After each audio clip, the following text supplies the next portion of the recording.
from Hollywood, I'm Martin Grove, welcoming you to our Screendollars podcast, Box Office Autopsy.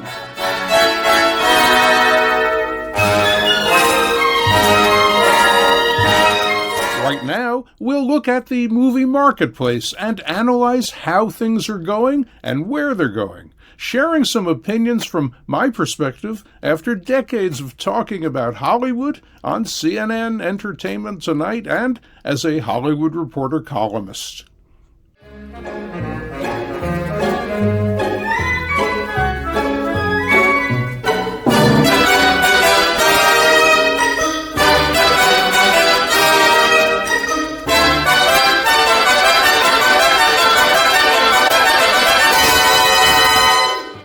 Disney Marvel's Black Panther: Wakanda Forever kept the box office recovery going in its second weekend, with no competition from two new wide releases that were tracking poorly. Included are Searchlight's R-rated horror dramedy The Menu, starring Ralph Fiennes as the celebrity chef of a rather unusual foodie destination, and Universal Annapurna and Plan B's R-rated drama She Said, about the investigation by two New York Times reporters of sex assault charges against movie mogul Harvey Weinstein that led to his arrest and imprisonment.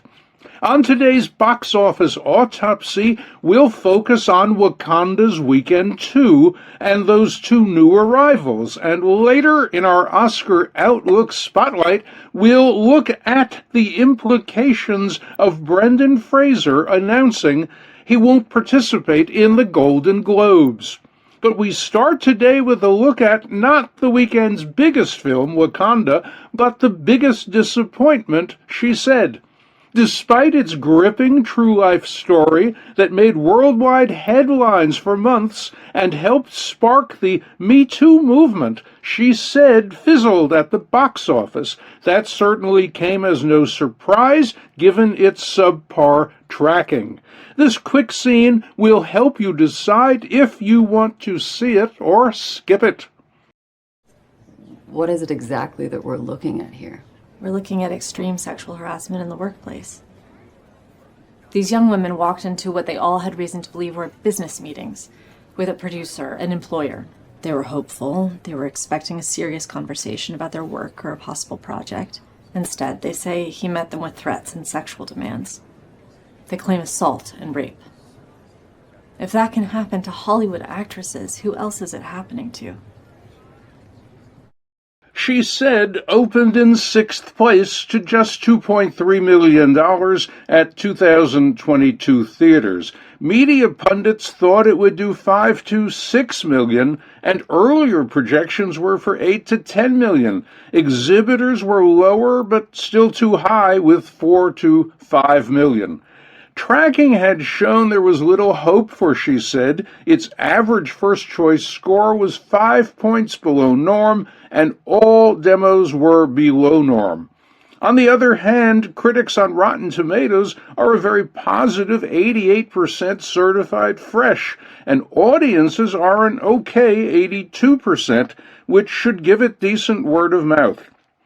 As for the chart-topping Wakanda Forever, although it stayed number one, it fell more than Hollywood handicappers had anticipated. After opening to just over $181 million, Wakanda seemed on track to slide 60% or even a little less, which would have given it $73 to $75 million in weekend 2. Instead, it tumbled 63% to $67.3 million at 4,396 theaters.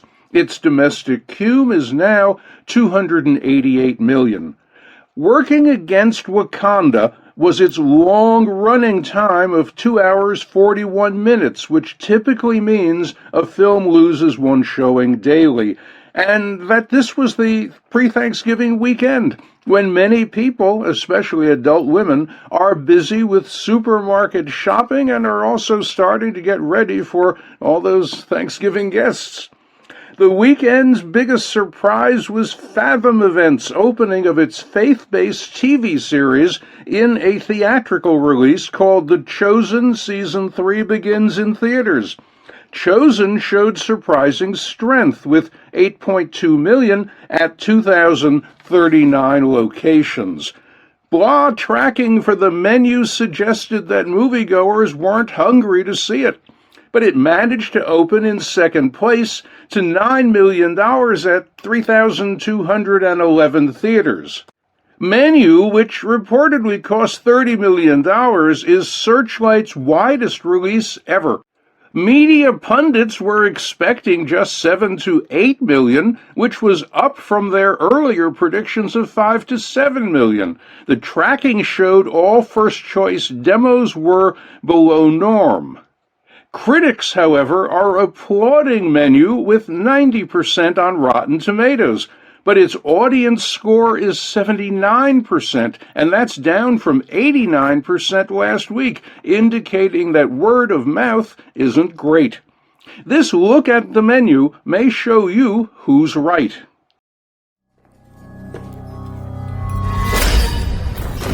Good evening. Welcome to Hawthorne. The Menu is a film about a high-end restaurant run by a high-end chef who has his own agenda. I'm Julian Slowick, and tonight it'll be our pleasure to feed you. As each course is produced, it gets a little weirder and darker until things get very dark indeed. Margot's been invited to the best restaurant in the world. There's a level of discomfort that she has that keeps continuing to grow. It's official. Tonight will be madness. Expecting the menu of a lifetime, only to discover that there's a much bigger plan at play. Please hold still. Looking ahead, Thanksgiving's fast approaching, and Hollywood handicappers expect Disney's PG animated adventure Strange World to be the long holiday weekend's top family destination.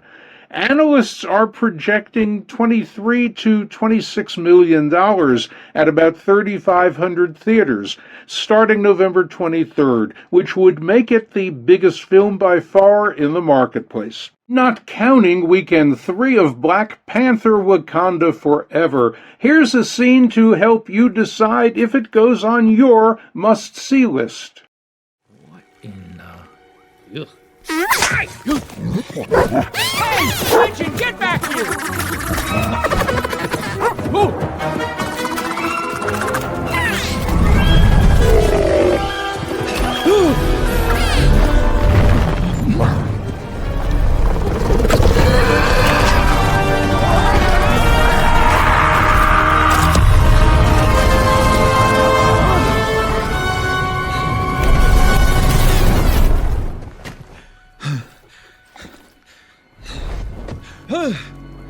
Hi, hello.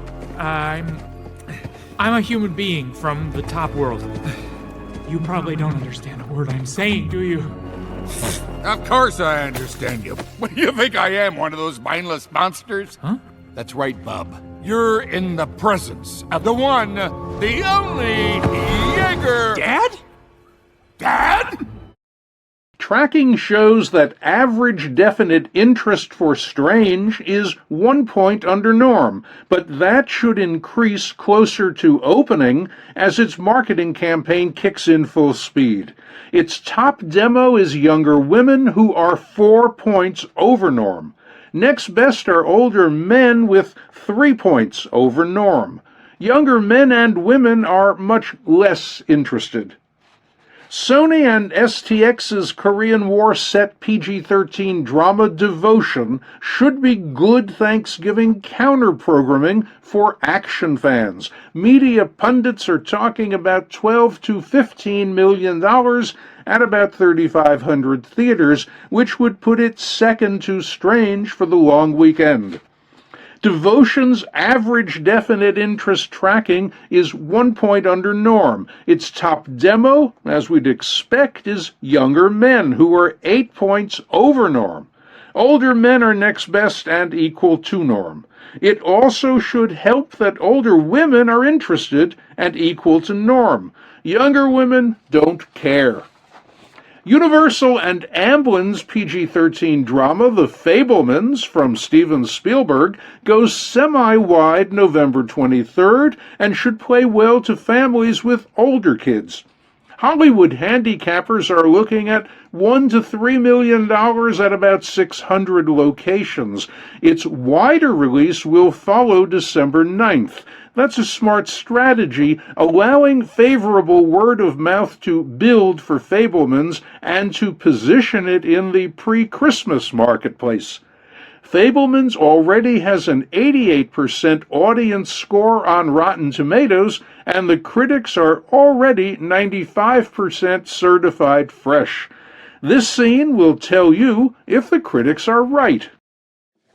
So everybody, as tradition holds, on every film, I don't even remember when this started with my pictures, but we started doing toast before we shoot the first shot, and we always do a toast just before the last shot. I have been dreading this day for 59 shooting days. I did not want this to end. I still do not want it to end. I have had the time of my life, literally, because this is a time of my life.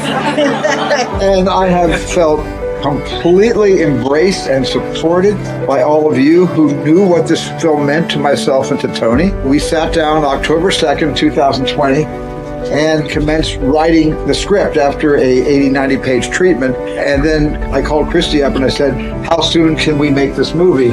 And Christy said what she always says, how soon do you want to make this movie? And I said, well, as soon as it's safe and as soon as we can get an enormously appropriate cast. And so to the last shot, L'chaim. Average definite interest tracking for Fabelmans is 8 points under norm, but should get a boost after its marketing campaign is in high gear.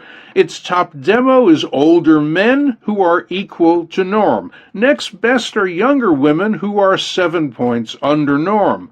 Younger men and older women don't really care, at least at this point.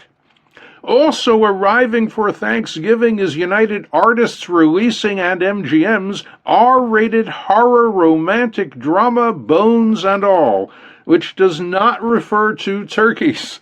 Analysts are talking about $5 to $6 million at about 2,500 theaters. Rounding out the multiplex menu for Thanksgiving is Netflix's limited theatrical release at about 600 theaters of its PG-13 crime dramedy Glass Onion, a Knives Out mystery, with Daniel Craig returning as Detective Benoit Blanc. It's a one-week run, after which Onion goes into the Netflix deep freeze until it starts streaming December 23rd.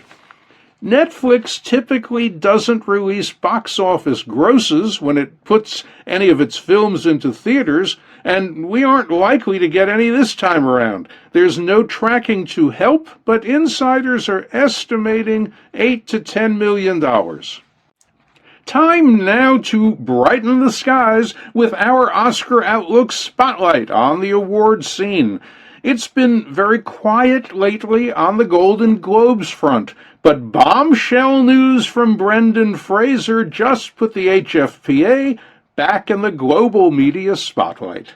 Fraser's a prime contender for a lead actor Oscar for his, literally, heavyweight performance in A24's The Whale. Playing a character who weighs about 600 pounds had Fraser wearing a heavy prosthetic suit for many hours daily during production. It's the kind of tour de force performance Oscar voters appreciate, and that usually resonates especially well with the Academy's acting branch. Fraser's a safe bet to land noms across the awards board, but now that might not include the Globes. Fraser saying he'll be a Globes no-show is bad news for the HFPA. If they don't nominate him, it looks like they're retaliating. If he gets a nom, he's the elephant in the room. Everyone will know why he's not there since he's reminded us that in 2018 he said he'd been groped at a 2003 HFPA event by former President Philip Burke, who disputed the charge. The HFPA said in 2018 it was, quote, against sexual harassment, unquote, but it kept Burke as a voting member after an investigation. It was Burke who then precipitated the HFPA's fall from grace in April 2021 by sending fellow members an article calling Black Lives Matter a, quote, racist hate movement, unquote, for which Burke was then expelled. If other actors and filmmakers emulate Fraser, NBC could wind up with an awards telecast without A-listers to accept the awards. The Globe's telecast Tuesday, January 10th, isn't likely to overperform in the ratings, but the Oscars do have a chance. One of the Academy's biggest obstacles to improving its Oscar ratings is that its members typically don't nominate mainstream movie hits for Best Picture. The group's younger, more diverse, and now very global membership prefers critically acclaimed specialty dramas from filmmakers who are familiar festival faces. Unfortunately, these aren't the films audiences are seeing in theaters. In some cases, they have only limited theatrical runs or none at all because they're streaming. Without a rooting interest in who wins, audiences have much less interest in the Oscars. An exception to this came in 2019 when one of the Best Picture noms went to Black Panther. ABC's telecast averaged 29.56 million people, up 12% from 2018. Although Black Panther lost to Green Book, it boosted the Oscar ratings just by being in the race. The 95th Oscars could benefit from having as a Best Picture nominee a blockbuster movie that audiences have seen and would love to see win, and that's Paramount and Skydance Media's Top Gun Maverick. It's got a serious buzz going for Best Picture and for lead actor for Tom Cruise. Rotten Tomatoes critics love it with a 96%.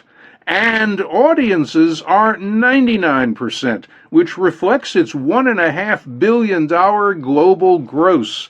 If Oscar voters put Maverick in the Best Picture race, the Academy could show ABC there's still one awards show that can deliver the goods. And that's it for today's Box Office Autopsy. We'll be back next week to see if there were any Thanksgiving turkeys at the box office. And we'll be looking, as always, at the latest happenings on the awards front in our Oscar Outlook feature. So please join us again then. Thanks very much for listening, and have a safe and very happy Thanksgiving.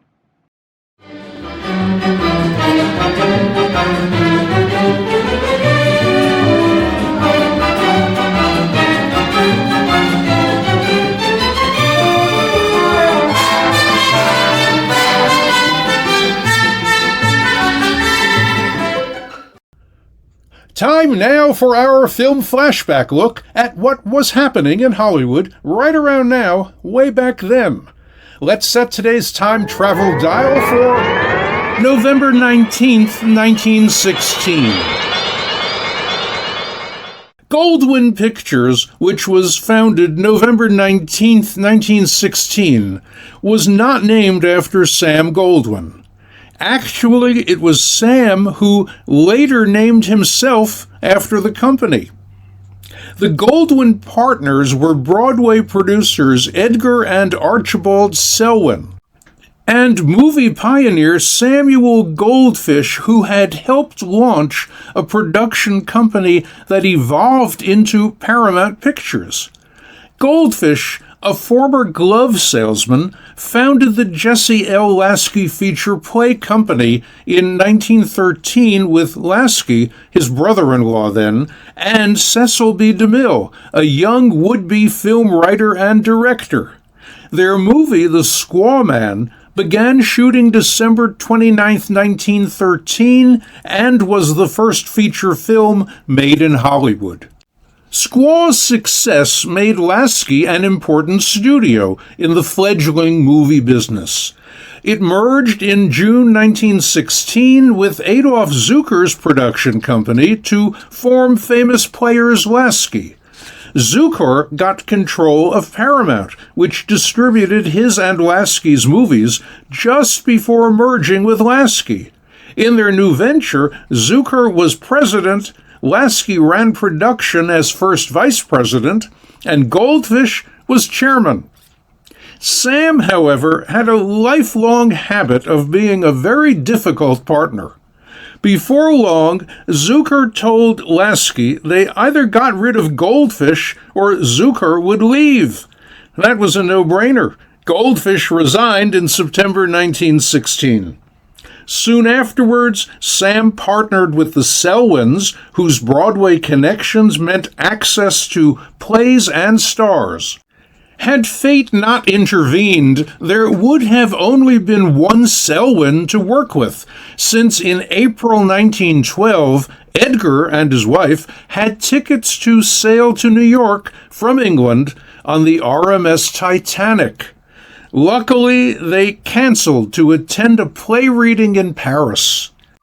The partners needed a name for their new venture and chose Goldwyn, an amalgamation of their last names. For years, Hollywood cynics insisted the other combination, Selfish Pictures, would have been much better.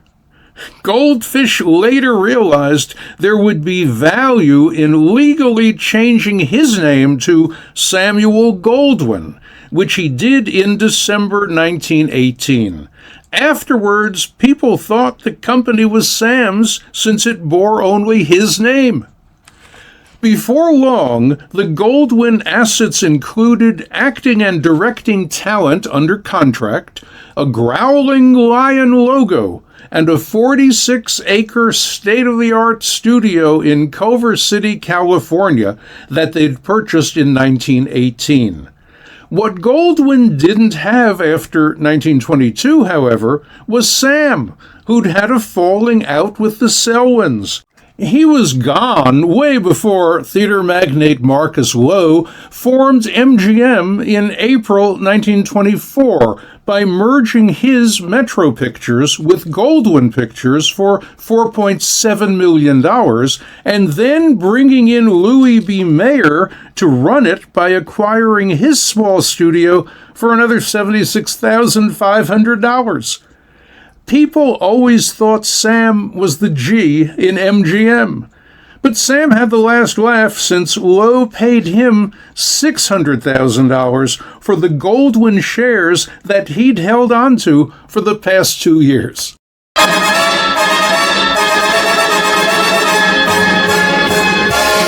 And that's it for today's podcast. Thanks for listening. We'll be back with another box office autopsy next week. In Hollywood for Screendollars, I'm Martin Grove.